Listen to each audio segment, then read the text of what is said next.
Karthi Revathi serial இப்போ ராட்டகஸ்மான அருமையான மாசான எபிசோட் வந்திருக்குன்னே சொல்லலாம். கார்த்தியால் இங்கிலீஷ் பேச முடியாதுன்னு நினச்சிட்டு எல்லாரும் கிண்டல் அடித்து பேசலான்ட்டு இருந்தாங்க. அப்போன்னு பார்த்து கார்த்தி வந்து சூப்பராக தூளாக வந்து இங்கிலீஷில் வந்து பேசிடுறாங்க. சாமுண்டீஸ்வரிக்கே வந்து சர்ப்ரைஸ் ஆகிடுச்சு. அவங்க ரொம்ப ஆச்சரியப்படுத்துகிறாங்க.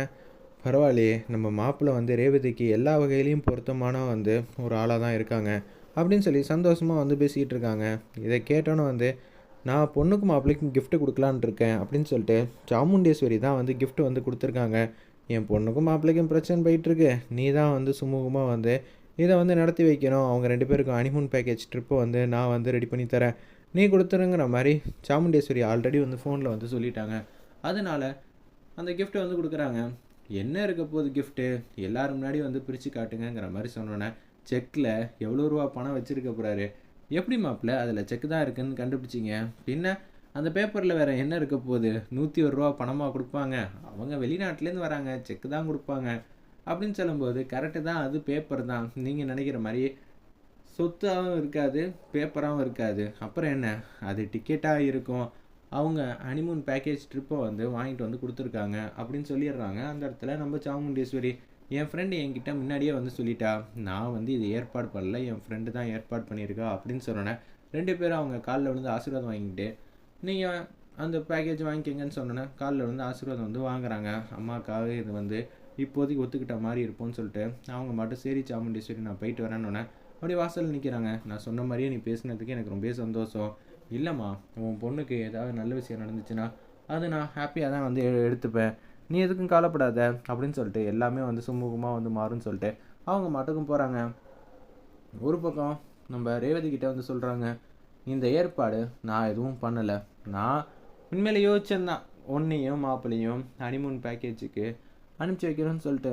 ஆனால் என்ன பண்ணுறது, சூழ்நிலை சரியில்லை, உன் மனசு மாறினதுக்கப்புறமேட்டுக்கு அனுப்பலான்னு யோசித்தேன். ஆனால் என்ன பண்ணுறது, இப்போ அவங்க ரெடி பண்ணி தருவாங்கன்னு நான் எதிரியே பார்க்கலம்மா அப்படின்னு சொல்லிடுறாங்க. தயவு செஞ்சு புரிஞ்சுக்கங்கிற மாதிரி சொன்னோன்னே, சரிம்மா உன்னை பற்றி நான் நல்லாவே வந்து புரிஞ்சுக்கிட்டேன், அதனால் நீ எதுக்கும் கவலைப்படாதங்கிற மாதிரி சொல்லிடுறாங்க. இதை கேட்டோன்னே வந்து அவங்களுக்கே வந்து ஒன்றும் புரியலை. என்னடா நம்ம அம்மா இப்படியெல்லாம் வந்து நம்மள்ட்ட வந்து சொல்கிறாங்களேன்னு தான் யோசிச்சுட்ருக்கிற மாதிரி காட்டுறாங்க. அந்த இடத்துல சரிம்மா எனக்கும் எந்த பிரச்சனையும் இல்லை, நான் போகிறேங்கிற மாதிரி ஒத்துக்கிறாங்க.